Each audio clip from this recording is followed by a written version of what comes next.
Hi, welcome to Montenegro Goes Europe. As the president, I give now my video report about yesterday's workshop about no to the open Balkans for Russia, yes to the EU open for the European Balkans. It was a very big success. I want to thank all who participated online and offline, on site as well, to the delegation of the Montenegrin embassy. It was very interesting. Thanks for coming. And also to Kati and all the friends who are online participating. And now, for everybody interested, I make now a video. But as it's very hot in my apartment, allow me please to take off my shirt, because I was only for the beginning. But it is very hot in Vienna at the moment. So please bear with me for that one. And now let's get started. In this video report, I will cover all the issues which we have covered yesterday. So if you couldn't attend, don't worry, I will give you the complete overview. First of all, the welcome, and then we had the president's report, my report about the foundation. We are now officially a registered NGO. In June, we got from the Austrian police the order that we are approved, and that's very good. Thanks a lot for Kati Schneeberger, Secretary General, me as President, and also everybody else who contributed, like Dietmar Bichler and all friends. And it's also a call for more members, everybody who is interested in Montenegro's EU future, because that's our specific niche. We are the organization to fight for Montenegro to join the European Union in 2024. That we will also decide in the meeting, or have we decided yesterday, but my proposal was accepted. So the direction is really to focus very much on Montenegro to join the European Union, and that's very good. We also do a lot of other things which I will outline in this report. The foundation was very good, and for the foundation launch we had the visit to Podgorica. I was also in Tivat, but together we were in the official part in Podgorica on the 3rd to the 6th of July. We were received in the Parliament of Montenegro by one MEP, Simonida Kordic. Thanks a lot. We made a case for European consensus to her. She is from the opposition. We met also then from the high civil servants, one Director General of the Ministry of Finance, Bojana Boskovic, and we met also a lot of representatives from the civil society, from the fight against disinformation, Lubomir Filipovic, thanks a lot, Vuk Jaretic we met, and from the various NGOs, from Green Home. It was really very good visit. Thanks a lot for the Austrian Embassy for helping with some of the meetings, and we had a very good overview of the background. We met because we are a cross-party political organization. Don't get this wrong. We have very clear positions on political issues as well, because they are important for EU membership and for the European consensus. But we are not in anybody's pocket. We are serving nobody's interest. We are just serving one interest: the friendship between Austria and Montenegro, and the fast-track membership of Montenegro, because that's really our medium-term goal, fast now, for a priority. And then also that Montenegro is a very successful country in the European Union, and that is, I think, no doubt. So we had, and also that the Russian influence is reduced, because we are very much pro-Ukrainian and against Russian disinformation. Russian influence must be reduced in all aspects in Montenegro, and I'm happy that there is much progress on that one already. So then we had the discussion point. The main point was about open Balkans, because that's Mr. Vucic's initiative to undermine Montenegro and Kosovo and Bosnia, the countries he doesn't like. And he has created, together with Macedonia and Albania, the initiative where they both were angry that the EU was delaying so long with the EU accession. But now the EU has started, the Intergovernmental Conference has started on EU enlargement. The Bulgarian veto is basically unblocked. That was long overdue. Very good. Congratulations, Macedonia, North Macedonia, and also Albania. And now it's no longer needed, open Balkans, because the open Balkans open for Russia we don't want, because Russia should be out of the Balkans. Serbia must be isolated, because Serbia is with Russia. They have not closed the airspace, not joined the sanctions. That's all completely unacceptable.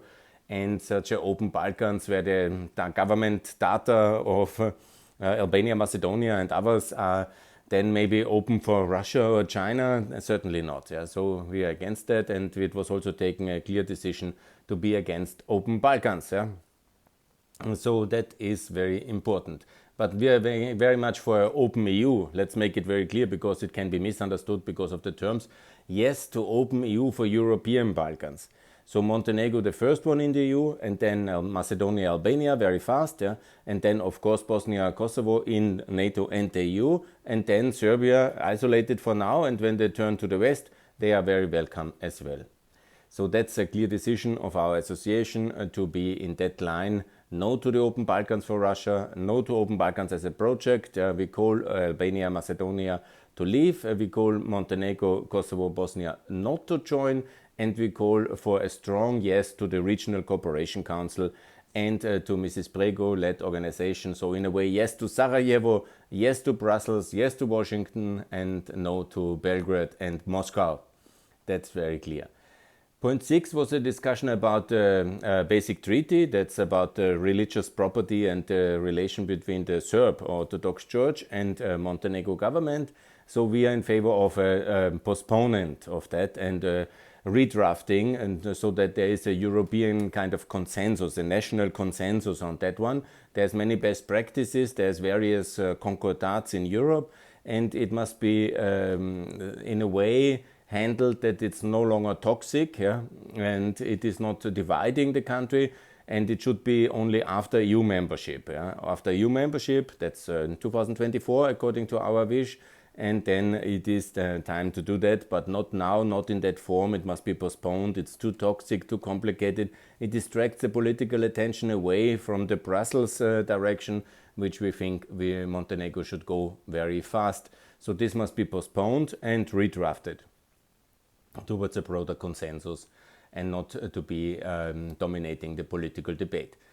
Point number 7, strategic objective Montenegro in the EU 2024. We want to build a broad coalition of all NGOs, personalities, civil societies, everybody who is interested in the European Union future of Montenegro, to call it Project 24, very simply 24. That means all efforts of the Montenegrin society to focus on the question of membership in 24, and to do that. Yeah? So that's really very important. Yeah? 24, 24, 24, and all NGOs, all the civil society, all the political parties, all the personalities, all the media personalities, 24, 24, and get the country ready. So that's Project 24. That's our decision. We want to promote that, and we invite all the civil society to participate in Project 24. And also, when it's then not the European Parliament elections 24 and it's 1 year later, in the bigger things it's not a big crisis. But now for the next 2 years the focus must be do everything that is needed for the European Union membership, and then of course lobby very hard, build friendships with Austria, Germany, Italy, all the countries interested, Greece for example, Bulgaria, Romania, Croatia. Solve all the bilateral issues with Croatia and get everything done. So that's really the most important priority. And then is it 2024? In Austria, for example, we had the membership in the referendum 94. I'm against the referendum, by the way, but if you want, you can do obviously a referendum.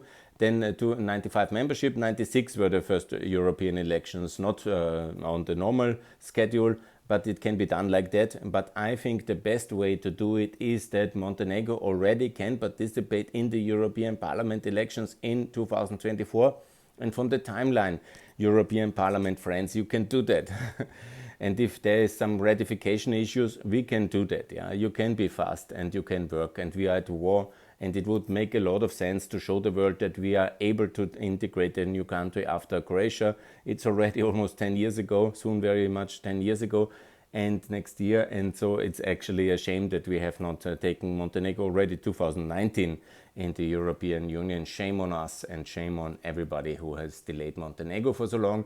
And it's only serving Russia to delay Montenegro any day longer. So then we have this petition, online petition at change.org. You can find it at our website. That's for the accelerated EU membership case for Montenegro. Montenegro first, nothing to do with Trump, just to get me right, first in the European Union. It is 2024, that is the idea. The other countries are not so far advanced, and Serbia must first recognize Kosovo, get out of Bosnian politics, and join our EU sanctions against Russia, and break militarily with and trade-wise with Russia, not buy any Russian military stuff anymore, and also transforming the real democracy in a European country. And that's all very difficult for Serbia, and this is certainly not one group, even when they're also negotiating in some sectors well. But Europe is not only about regulation, it's also about the spirit, and Serbia and the spirit is with Russia, and also in the war now, and so that's absolutely the alternative to European Montenegro, which is so advanced and such a good country. Yes, I will also draft an open letter for European Montenegro to the Austrian government. Actually, I have drafted one already. I will circulate that, and I will then put 10 points in English and German for European Montenegro, also publicly for the media. And this will be coordinated in the coming days and weeks, and I will work on that one, and that will be also very nice, and I will send it around. And then for the report about the media activity, the main media activity was with Kratsky TV. That is from Kratsky ME. I have distributed it in the channel, and it was actually a very good interview. I got positive feedback. It was also reported in the news, and there I launched already the project 2024. Then point number 11 is the discussion about Federal Regions Partnership project for European Montenegro. I will explain. In Austria we have 9 powerful regions. We are a federal republic. I understand Montenegro is a small country, and it is not a federal republic, and federal Yugoslavia was the disaster, and all these things. I understand all these things, yeah, and some people are afraid of separatism, but I say always like this. Mr. Verhofstadt's famous slogan is federal Spain in federal Europe, like for example to all these issues. Federalism is power to the people, is power to the region. It's the Austrian model of economic development, that your political self-governance of the region have a really very strong say in economic development. And they also have, in Austria, some good foreign policy capacity, and they can do partnerships. I have designed according to what I think is appropriate for the 9 regions, 9 partner regions, often because Montenegro has municipalities, I think 30. I have then some smaller with 1 municipality where it makes sense. I will explain why. And I have then designed this partnership project, and the slogan is a federal Montenegro and a federal EU of 30, first 28 first, and then 2030 with Macedonia and Albania, and ultimately it will be 37 with Ukraine, with Georgia, with Moldova, with Kosovo and with Bosnia, and one day also it's possible with Serbia when they have turned to the west. So that's the slogan. If then Montenegro is really changing its constitution into an Austrian-style federal republic, I don't think so. And it's also not the main task. The main task is from our side as Austrian Association Montenegro Goes Europe, that we build European partnerships, for example. Burgenland is in our east, and it has also a lot of minorities with Croatians and Slovenians. It's a wineland, it's flat. So that's for Tuzi municipality. Tuzi municipality is on the border with Albania. It has Albanian minority. It has a lot of wineland. It's very flat, and it's very good partner for Burgenland. Then I have Upper Austria, that's Oberösterreich, that's where Linz is the capital. I have put for also a little bit personal reasons, but I love very much I'm from Upper Austria. Kotor Bay region is the region Tivat, Herceg-Novi, and then Kotor. These 3 municipalities I call Kotor Bay region. They are the Kotor Bay, and they look like Attersee. Attersee is a beautiful lake in Upper Austria, and I'm for that partnership. And that's, I think, a good idea. Then I have Salzburg. Salzburg I put together, I propose with the Cetinje, that's the historic capital of Montenegro, and Budva. That's the most important harbor of Austrian Montenegro in 100 years ago. So nevertheless, I think it's good to connect Budva and Cetinje. They are very close anyhow. And Salzburg is a powerful historic capital, also very beautiful, very famous, with a lot of cultural things which are very important for Cetinje, and with a lot of lakes, and a lot of rich people live in Salzburg. They will probably like Budva very much. And so we can build a very good partnership here between Budva and Cetinje region. and Salzburg. Then I have Bar Ulcin, that's the southern coast, basically close to Albania. Ulcin, the pirate capital in many ways, and Bar, the most important strategic port of Montenegro, together with our southern region with Carinthia. It's also with minority, Carinthian Koroshka, you well know, and then also very clearly a good partnership here between Carinthia and the Bar Ulcin region. And then I have Lower Austria, that's the big region around Vienna. With Nikšić and Danilovgrad, there's a lot of industry as well, and there's a lot of mining, that's also in Lower Austria, so that's a logical cooperation. That's the region towards Bosnia, basically. That's the central part. And of course, Podgorica and Vienna, that's logical. And then the north, I have Tyrol. This is our mountainous republic with the Montenegro Sanjak, Plevia, and Bielopole. These are the two municipalities in the north towards Serbia.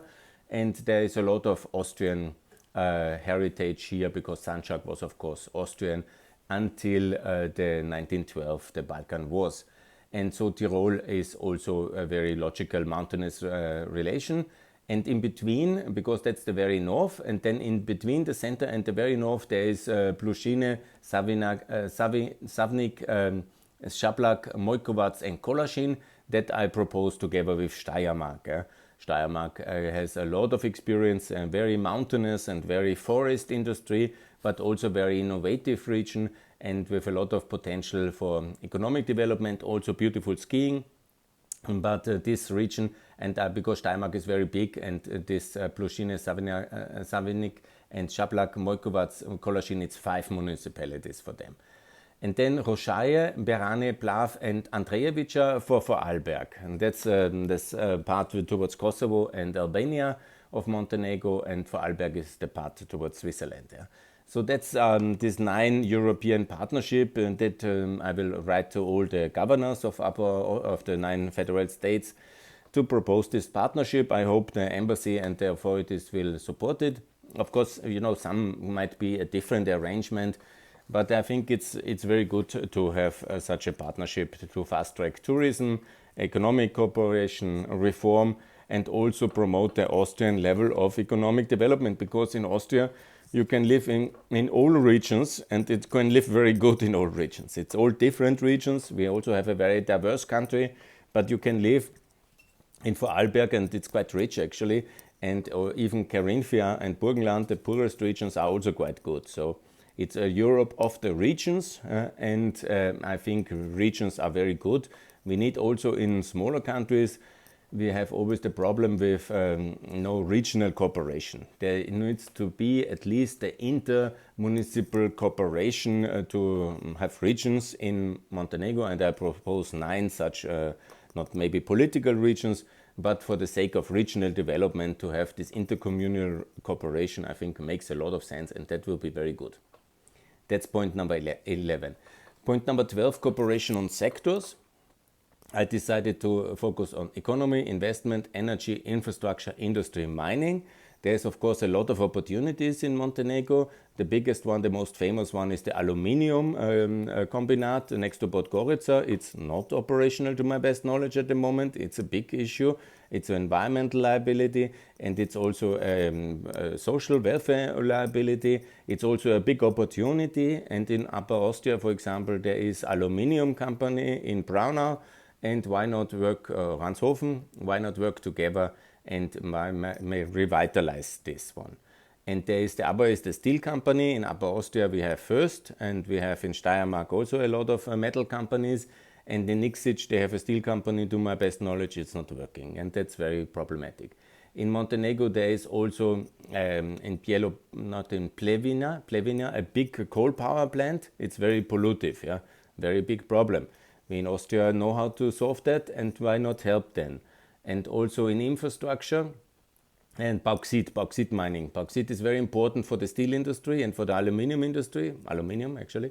And so it's also a very big opportunity. And when we decouple from Russia and kick Russia out of the European economy completely, it's now very good that all these projects in the Balkans receive a second look. if they are economically viable, and integrate them into European industrial value chain. It's very good for Montenegro, very good for Austria, very good for Europe. Let's do it. And also a lot of environmental legacies in the coal mining, in the bauxite mining, in the aluminium industry. All these things must also be developed and improved. Yeah? So that's very good. For the infrastructure, I'm actually famously since years calling for the new highway between Croatia and Albania on the route Nikšić-Podgorica-Škodra via Trebinje. Now the Croatians have opened the bridge over Prelasica peninsula, so it's only 120 kilometers to Dubrovnik. So question is where to route this highway, where to do this highway, and to do it fast. Because Bravo Montenegro has now opened the highway towards Kolašin, but that's maybe a way to develop Kolašin. It will be working and Kolašin will be good. But the way to the highway towards Serbia is not a priority. It has to be postponed until Serbia turns to the west. And now the money must be spent for the Nikšić-Podgorica-Škodra highway and to Trebinje. That's my preferred routing, my recommended routing. And also for then, if it's possible, to build also with European funding the tunnel towards Kosovo. It's much more important than to connect with Serbia, which is unfortunately connected with Russia, and so it's not good. So that's for the cooperation on the economic sectors. Yeah. Then cultural, youth, sport, education, universities. There's a broad field of possibilities to bring our two nations together. Tourism promotion, obviously, there's so much opportunity in Montenegro in winter, summer. We are specialized also on winter, summer, so our people need to get to know each other much better. That's very good. Also green, clean Montenegro, water, air, waste I've written here because it's important to work also in the environmental sector, because that's one of the priorities of the EU, to clean up all the countries from the communist disaster and the climate change. And so that's very important to build here strategic partnerships.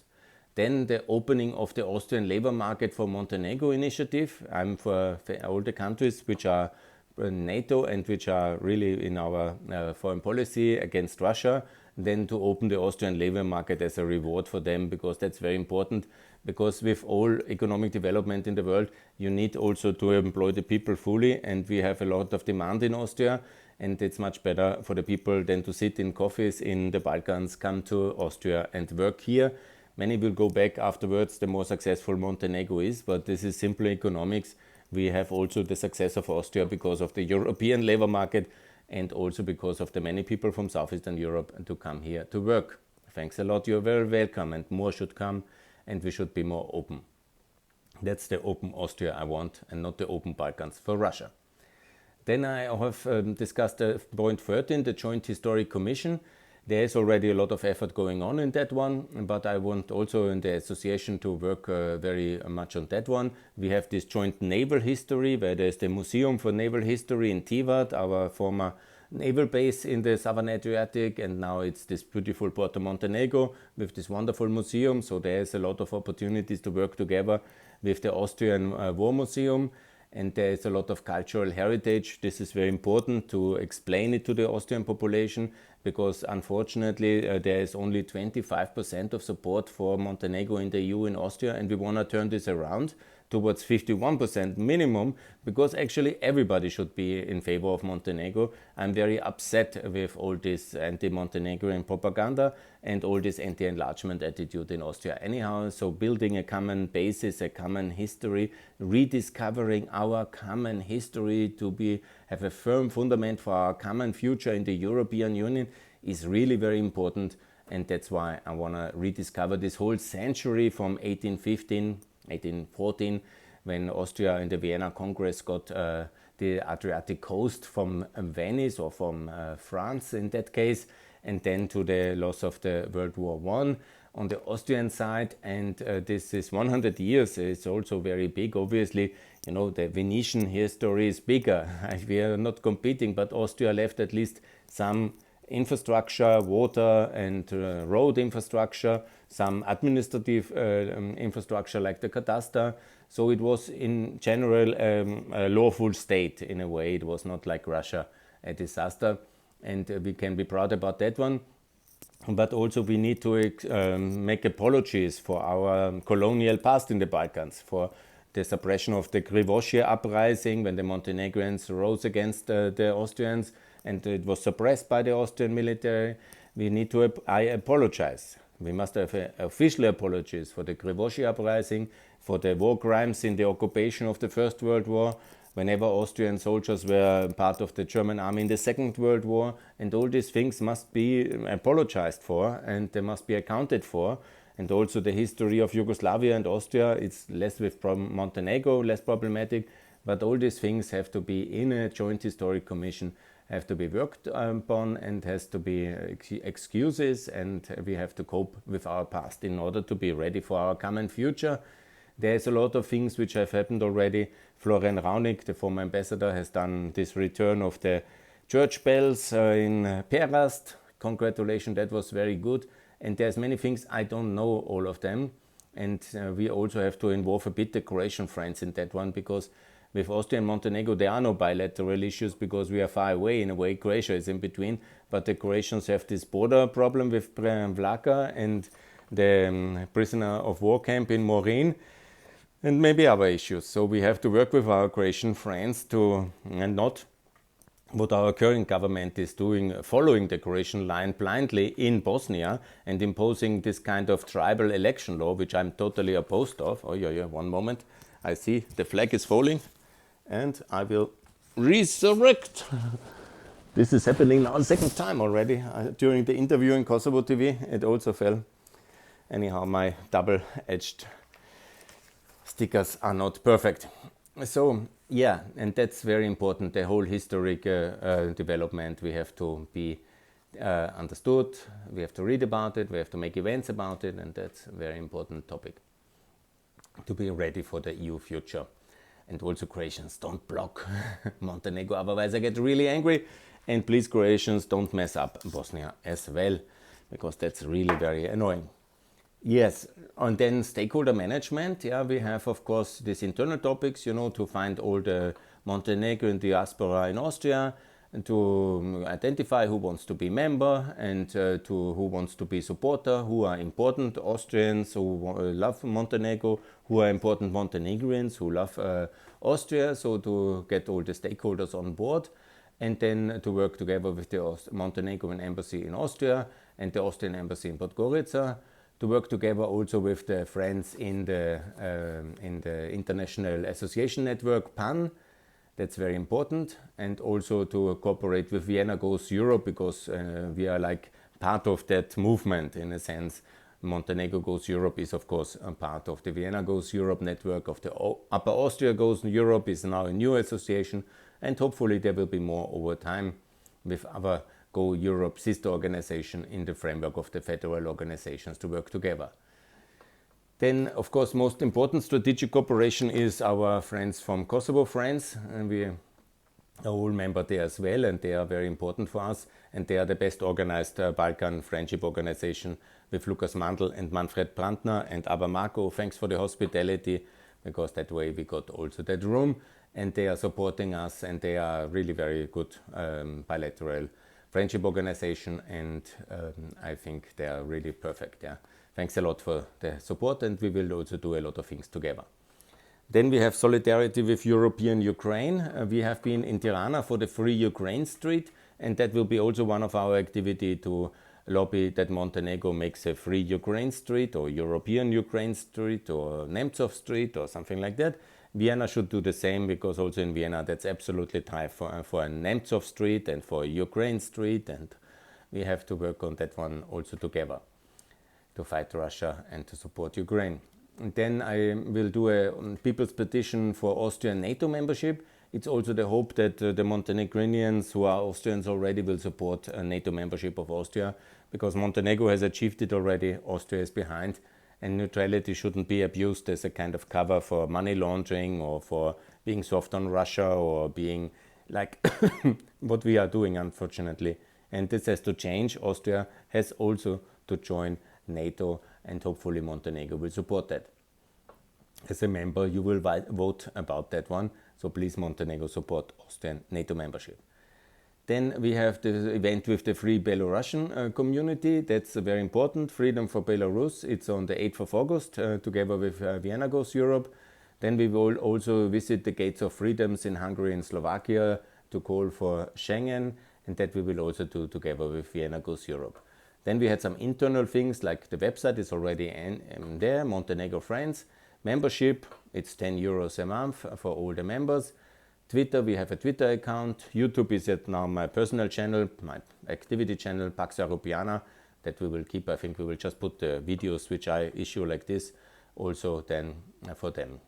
Funding, yes, let's see if we can do some event funding for some Austrian Montenegrin days.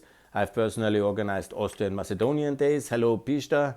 I've organized Austrian Kosovo days with Dr. Busek, so many. And I have organized Austrian Albanian days, so I have an Austrian Ukrainian day only once. So I've organized 10, maybe 12 of these focus events already. Once a year where I lived, I was in Montenegro, and in Montenegro I've never lived, so that would be in Vienna then, and that would be wonderful if we could organize then. Then we were also thinking about a visit to Montenegro in September or beginning of October. Let's see, not before the elections, after the election, maybe better. And let's see for the timing. And then also to see have good relation with the bilateral friendship groups in the Montenegrin parliament and in the Austrian parliament. Yes, that is more or less the most important points in half an hour report. We had a very good meeting. It was a good start. Obviously, much to be done. Let's see what we can do. Today I was drafting an op-ed for the Austrian media for Montenegro to join in 2024. So I'm active. I made this video and I will work on the rest of the issues in the coming days and weeks. Of course, it's the summer now. Everybody who is on the beach, I wish good luck and have fun. It's the rational thing instead of the hot city. And I will also go to the swimming pool today. And I wish everybody happy holidays and good summer. And let's be in touch and let's work together. Please ping me if you have some recommendations and also for some feedback. I'm totally happy to discuss this. We will do another meeting in about a month, and then we will work in the meantime for Project 24. That's the most important. That's the EU membership of Montenegro in 2024. And if you are not supporting it, I will send you 100,000 tweets until you do that. And I will try to promote this aim of that beautiful country. And in conclusion, I say visit Montenegro. It's an amazingly beautiful country. It's already much richer, much better developed than you might think. It has now a highway. It has 2 super marinas and amazing tourism development. Podgorica is quite amazing city. And of course, the regions are not as developed as they should, but also the regions have a lot to do. And here the Austrian Regional European Partnership Project could be very useful. Good, that's from my side. I'm happy for all feedback. Keep me posted, and for European Montenegro in the EU 2024. Bye from Vienna.